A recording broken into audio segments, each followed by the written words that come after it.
मुजफ्फरनगर में रेशु बिहार चौक स्थित अपने निज निवास पर आयोजित प्रेस वार्ता में सत्य प्रकाश रेशु ने कुछ लोगों पर जाट समाज को बदनाम करने, निजी यूनिपोल पर जबरन कब्जा करने और सार्वजनिक मंच से धमकी देने के गंभीर आरोप लगाए। प्रेस वार्ता में विभिन्न सामाजिक व राजनीतिक संगठनों के प्रतिनिधि भी मौजूद रहे। सत्य प्रकाश रेशु ने कहा कि भारत रत्न चौधरी चरण सिंह के जन्मदिन के अवसर पर उन्हें डराने, धमकाने तथा मिट्टी में मिला देने जैसे बयान सार्वजनिक रूप से दिए गए, जो निंदनीय है। उन्होंने स्पष्ट किया कि चौधरी चरण सिंह उनके भी प्रेरणा स्रोत हैं और वे समाज की समरसता के प्रहरी रहे हैं।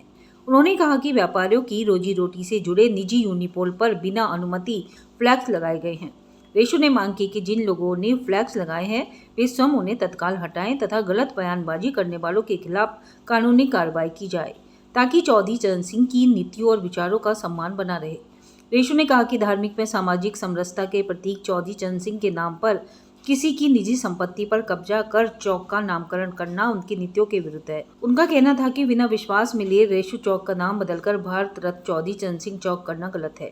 यदि चौधरी साहब के नाम पर चौक का नाम रखना ही था तो मेरठ चुंगी, मेरठ बाई पॉइंट या पिन्ना चौक जैसे सार्वजनिक स्थलों को चुना जाना चाहिए था, जहाँ प्रतिदिन हजारों लोग नमन कर पाते।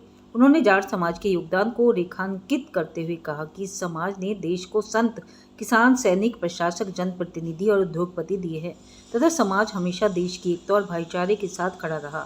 कुछ चंद लोगों द्वारा जाट महासभा व चौधरी चरण सिंह के नाम का दुरुपयोग करना समूचे जाट समाज की छवि को नुकसान पहुंचाने का प्रयास है, जिसकी सर्व समाज द्वारा निंदा की जा रही है।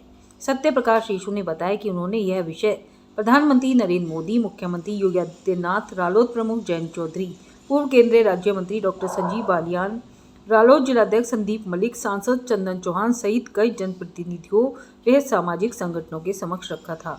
इस पर आश्वासन दिया गया था कि 24 दिसंबर 2025 को यूनिपोल से फ्लैक्स हटवा दिया जाएगा, लेकिन ऐसा नहीं हुआ। उन्होंने कहा कि चौधरी चरण सिंह की नीतियों के विरुद्ध कार्य करने वालों की सच्चाई सामने लाने और अपने अधिकारों की रक्षा के लिए यह आवाज उठाई जा रही है, जिसमें सर्व समाज के समर्थन की अपेक्षा है। मामला भारत की अखंडता, एकता, समरसता को बनाए रखने के लिए ये प्रेस कॉन्फ्रेंस बुलाई गई। ये प्रेस कॉन्फ्रेंस किसी के विरुद्ध नहीं है, केवल उन लोगों के विचारों को चेंज करने के लिए है जो हमें मिट्टी में मिलाने की बात करते हैं या जिन्होंने हमारे यूनिपोल पे जोर जबरदस्ती के दम पे कब्जा कर लिया या जिन्होंने चौधरी चरण सिंह जी के सिद्धांतों को न मानते हुए छोटी लकीर को मिटाते हुए बड़ी लकीर खींचने की कोशिश नहीं करी। चौधरी चरण सिंह इस बात के सैद्धांतिक व्यक्ति थे कि छोटी लकीर को कभी मत मिटाओ, बड़ी लकीर खींच के दिखाओ। और जब यहाँ पे मुजफ्फरनगर के अंदर रेशु चौक सारे सरकारी कार्यालयों में विधिवत दर्ज है, तो रेशु चौक की जगह चौधरी चरण चौक न रख के पीना चौक पे, मेरठ चुंगी पे, मेरठ बाईपास वाई पॉइंट पे चौधरी चरण सिंह चौक की स्थापना होनी चाहिए थी, जहां से चौधरी चरण सिंह जी से कंपैरेटिवली कई हजार लोग प्रतिदिन ज़्यादा जुड़ते और उनको नमन करते, उनका संदेश पहुंचता पूरे देश के अंदर।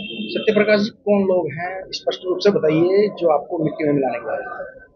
मेरी जानकारी के अनुसार जो मैंने वीडियो सुनी उसमें से प्रमुख रूप से धर्मवीर बालियान, जो स्वयं को जाट महासभा के अध्यक्ष बताते हैं, उन्होंने इस बात को कही। जाट महासभा के और जाट समाज के 15 से 20 परिवार रेशु एडवर्टाइजिंग को चलाने में बहुत महत्वपूर्ण जो भूमिका निभा रहे हैं। आज इस प्रेस वार्ता में भी बहुत सारे जाट समाज के लोग उपस्थित हैं। उन सब लोगों ने सार्वजनिक रूप से भी और व्यवहारिक रूप से भी, उसमें हरेंद्र मलिक जो हमारे सांसद हैं, उन्होंने भी इस बात का विरोध करा है। उमेश मलिक जो हमारे पूर्व विधायक हैं, उन्होंने भी विरोध करा है कि जिस भाषा का प्रयोग धर्मवीर बालियान ने किया उसका जाट समाज से कोई मतलब नहीं है। रेशु चौक को लेकर ही विवाद क्यों? रेशु चौक को ही लेके विवाद क्यों? यदि ये बात मुझे समझ में आती तो मैं आपको इसका उत्तर जरूर देता। मुझे ही नहीं समझ में आ रही कि जिस व्यक्तित्व चौधरी चरण सिंह और देश के महान लोगों ने हम जैसे गरीब लोगों को आगे बढ़ाने में अपना आशीर्वाद दिया, योगदान दिया, उनके नाम को ही क्यों मिटाने की कोशिश करी जाती है, ये पूरी तरह गलत बात है।